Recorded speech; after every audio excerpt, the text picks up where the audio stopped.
Whenever I visit the Australian War Memorial, I walk down the Roll of Honour and look at all of the names on the bronze platelets that you see. And I find it's quite difficult to grasp the enormity of the cost war has had on Australian society. Over 102,000 names of soldiers who have fallen in battle. Each one of these names represents a brother, a sister, a son, a daughter, a father, a mother, a husband. Each one of them was mourned. And I thought perhaps to give you a glimpse of what this may have been like, I might tell the story of one of my ancestors, Frederick Charles Eddington Messer. Fred Messer was born in 1892 to his parents Henry and Mary Jane. He was the fourth of an eventual 10 children born, all at home in Jameson Town, which was a village just on the outskirts of Penrith in New South Wales. Fred was born into the midst of a severe depression in Australia, which would go on for the next few years. Following this, when he was around 10, there was a drought so bad they had to close most of Penrith. The Messer family were incredibly hard-working, and their father, Henry, lived a Spartan lifestyle, worked as a rail guard and managed to keep his job during the Depression. All the Messer children attended the national or public school in Henry Street in Penrith and walked the 2 miles across the paddocks to and from school each day. The younger children went to Sunday school and youth groups and services at the Little Brick Union Methodist Church in Mulgoa Road in Jameson Town. Everyone loved their wooden house with its long, wide front veranda. The property was called Tilapia and was a large block of land with one part of it fenced off for fruit trees. And in a paddock next to the house was a big dam and bush across the road where the children often played and explored. Their father, Henry, was a great gardener and would bring up buckets of water on a pole over his shoulders from the watering hole down the back. The Messers even had a tennis court on their property, and competition tennis was played there. The older Messer girls were pretty good players and part of the team that was known as the Tilapia Club. When war broke out, within 2 weeks, Fred Messer had signed up. He was one of the first in Penrith to do so on the 18th of August, 1914. He became a member of the 4th Battalion, or D Company, which was part of the 1st Infantry Brigade, which was made up of men from New South Wales. On the 21st of August 1914 at Randwick Racecourse in Kensington, he swore his oath to Lord and to King and Country. He was 22 years old. He was about 5'8", weighed 65 kilos, fair complexion, brown eyes, light brown hair. Your typical 22-year-old Australian male. Healthy, fit and hale.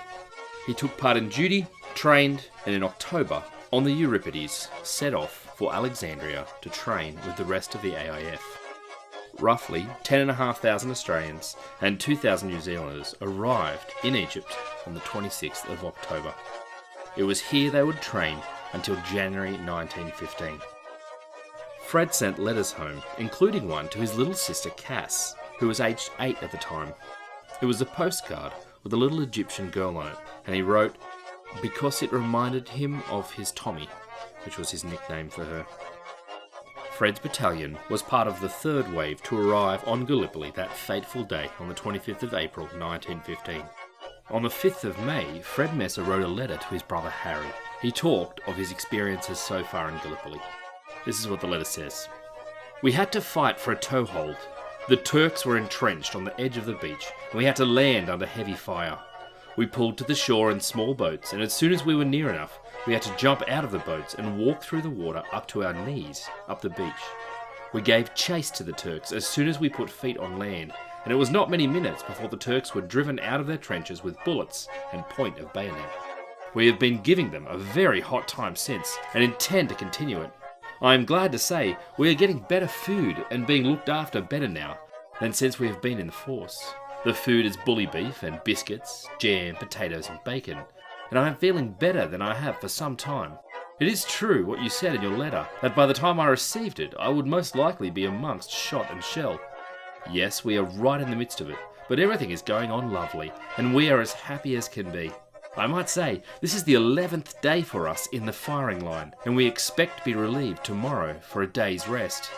It will be quite a treat for us, if it is only to get a wash. We have been 11 days without a wash and working hard all the time. For the first 5 days, we only had about 4 hours sleep. This is the longest battle that has ever been fought. 8 days was the longest before this, and this is likely to last a few more days yet.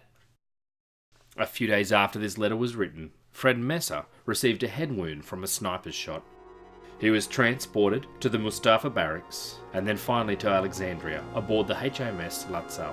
He was transferred then to the Diocletian Hospital, where he died on the 14th of May, and is buried at Chatby Memorial Cemetery in Alexandria, Egypt. Chatby is the name of a district on the eastern side of the city, between the main road to Abukir and the seashore. He is grave number M167, and his inscription reads, Messer, Frederick Charles Eddington, 275, 4th Battalion, Australian Infantry, died of wounds 14th May 1915, age 23. Son of Henry and Mary Jane Messer, born at York Estate, Penrith, New South Wales. On the news of his death, the local newspaper, the Nepean Times, reported his death as the first boy killed in action from Penrith. He received a special memorial service which was held for him in the local picture theatre.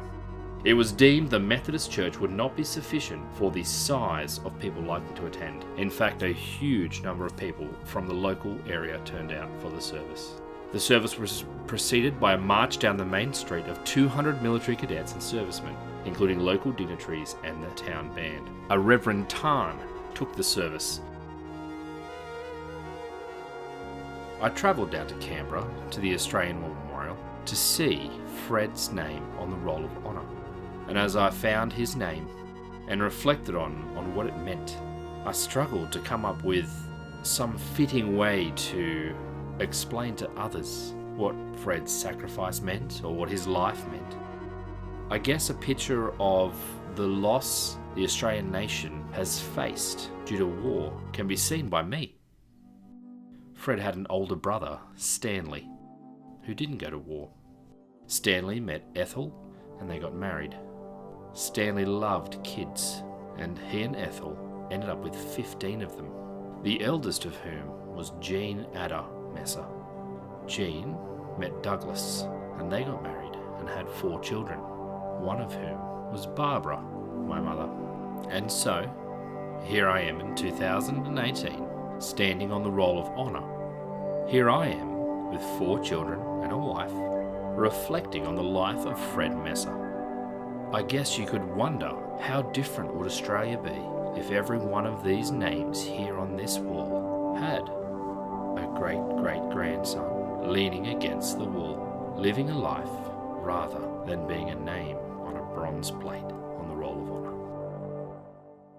The entirety of this story and why I know about it is due to the hard work and research of my mother, Barbara Wimble, who put countless hours researching her family history. And hopefully this video captures in part some of that dedication to finding out what our ancestors went through and who made us what we are today.